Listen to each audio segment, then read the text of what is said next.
Bismillahirrahmanirrahim. Assalamualaikum warahmatullahi wabarakatuh. Innal hamdalillah nahmaduhu wa nusolli ala rasulil karim. Saudara-saudaraku yang dirahmati oleh Allah Subhanahu wa taala, segala sesuatu itu ada fungsinya. Sebagai contoh, ya, gudang berfungsi untuk menyimpan barang-barang. Tentunya ada keterbatasan.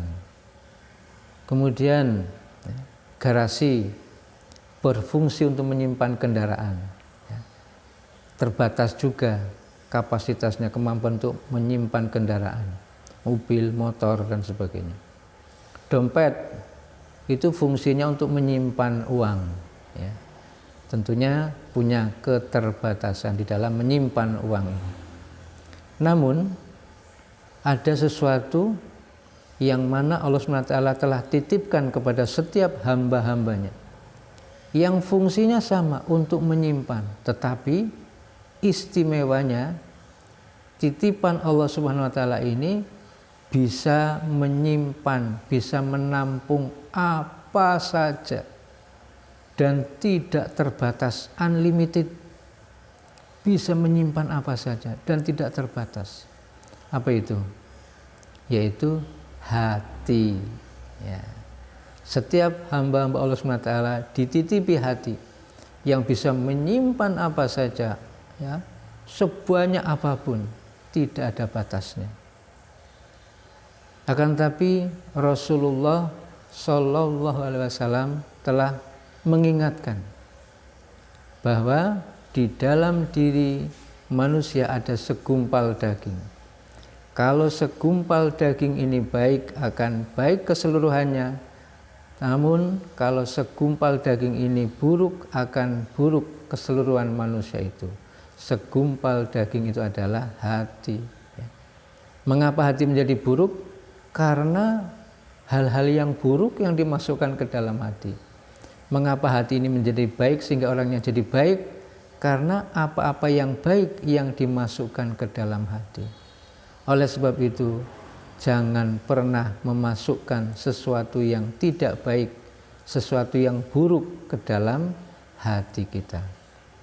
Ketahuilah saudara-saudaraku, ketika kita makan misalnya, maka selain makanan, selain minuman yang masuk juga sesuatu yang tidak baik. Mungkin ada kumannya, mungkin ada bakterinya, mungkin ada virusnya, bahkan mungkin ada racun yang masuk ke dalam tubuh kita melalui makanan dan minuman itu.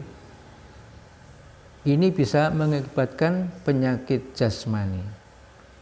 Namun ada sesuatu selain itu semua yang masuk juga, tetapi masuknya bukan ke dalam perut, ya, tetapi masuk ke dalam hati. Apa itu? Ya, keyakinan. Ketika kita makan, kemudian tadinya lapar terasa kenyang, yang tadinya kita haus, minum kemudian hausnya hilang, masuk satu keyakinan. Oh, berarti makanan ini yang menjadikan saya kenyang. Minuman ini yang menjadikan saya hilang dahaganya. Nanti siang kita makan lagi, ya, mengalami hal yang sama, yang tadinya lapar jadi kenyang, yang tadinya haus jadi hilang dahaga. Maka keyakinan ini bertambah lagi. Malam juga begitu. Lapar kita hilang sebab makanan, ya, haus kita hilang sebab minuman. Maka keyakinannya bertambah lagi. Besok juga begitu. Hari ke hari keyakinan-keyakinan itu semakin kuat, yang lama-lama menjadi satu keyakinan yang tidak diragukan lagi. Tertanam dalam hati kita bahwa makanan ini mengenyangkan saya, minuman ini yang menghilangkan dahaga saya. Kita lupa bahwa makanan ini adalah yang menciptakan Allah Subhanahu wa taala. Minuman ini yang telah menciptakan Allah Subhanahu wa taala.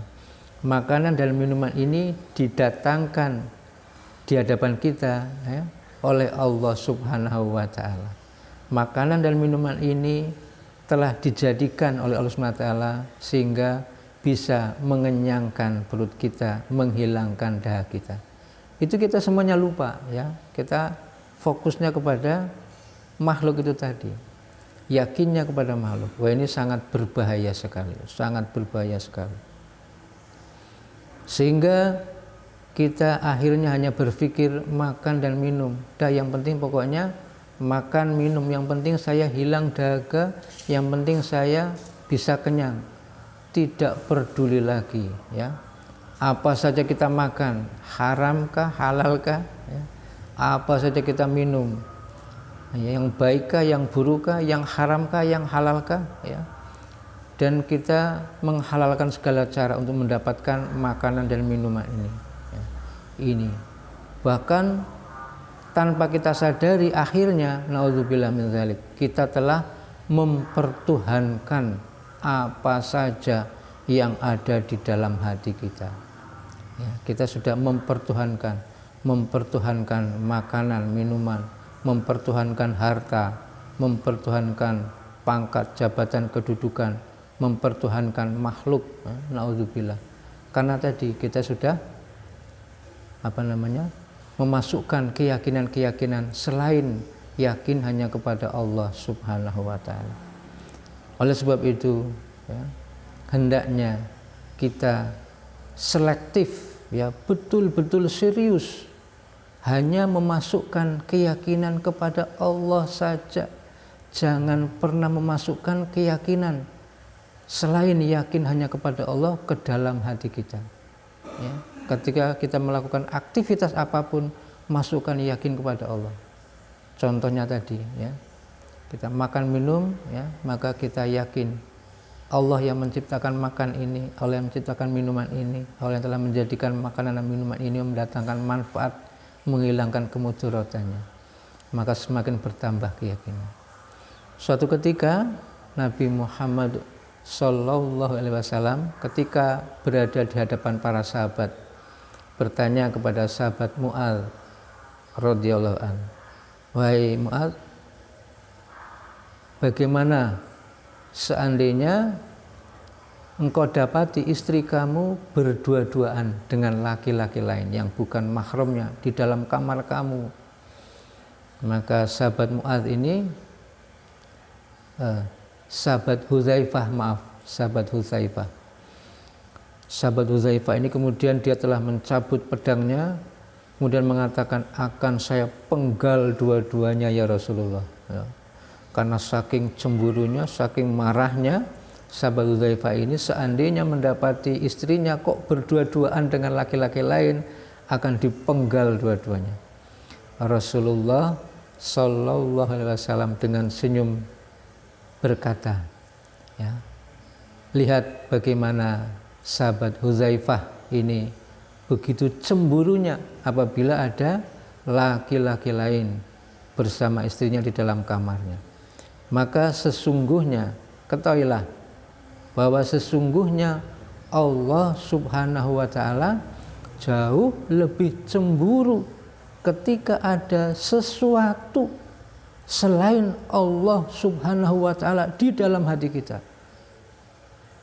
Masya Allah, subhanallah.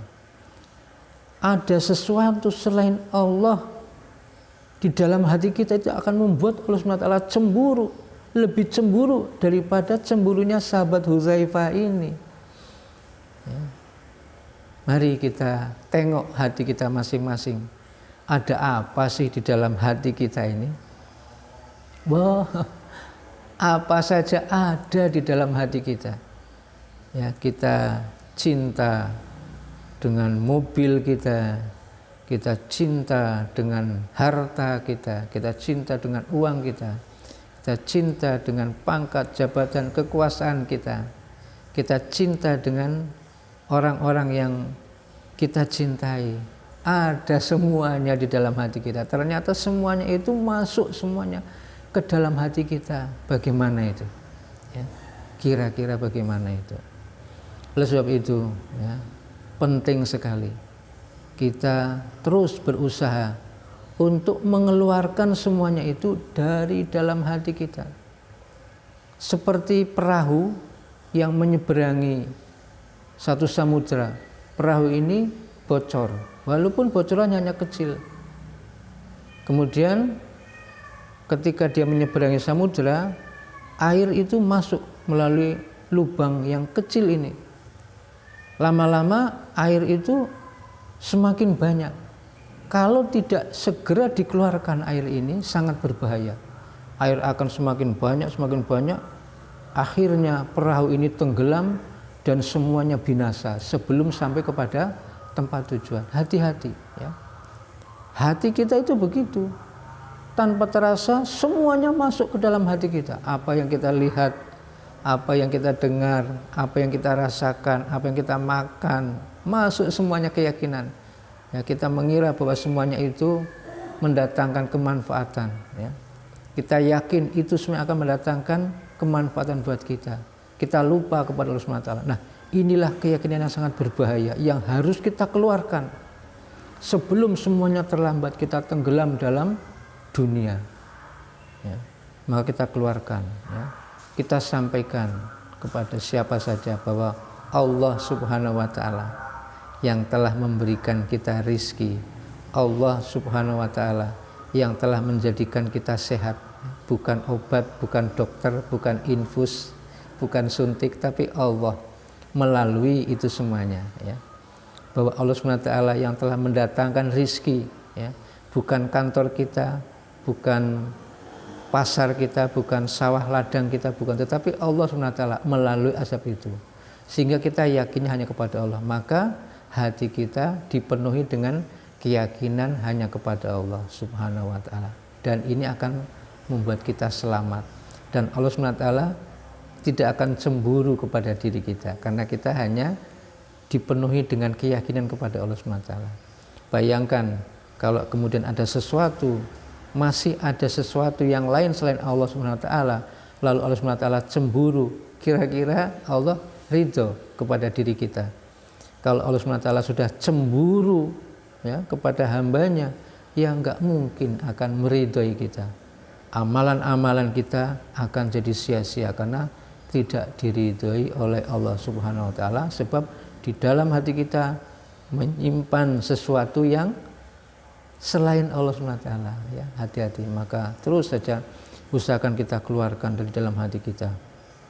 Berdoa, mohon kepada Allah Subhanahu wa Ta'ala agar Allah Subhanahu wa Ta'ala membersihkan hati kita, memurnikan hati kita, memberikan kekuatan kepada diri kita untuk bisa menghindari hal-hal yang bisa mengotori hati kita. Hanya Allah Subhanahu wa Ta'ala yang maha kuasa, hanya Allah Subhanahu wa Ta'ala yang maha pengasih, maha penyayang, maha mendengar doa-doa kita, ya.